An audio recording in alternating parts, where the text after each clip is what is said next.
So this is a variation. Just we already looked at some of the options out of trail, and this is very similar to all of that.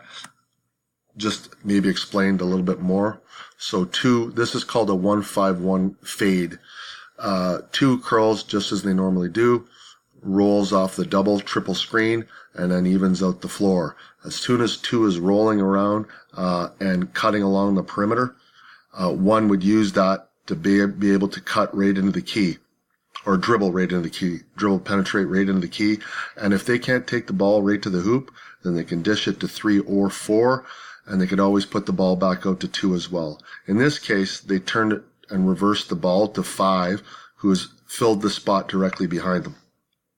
1 can then use that double screen themselves to receive a pass from 5, fade into the corner, and take a shot from there.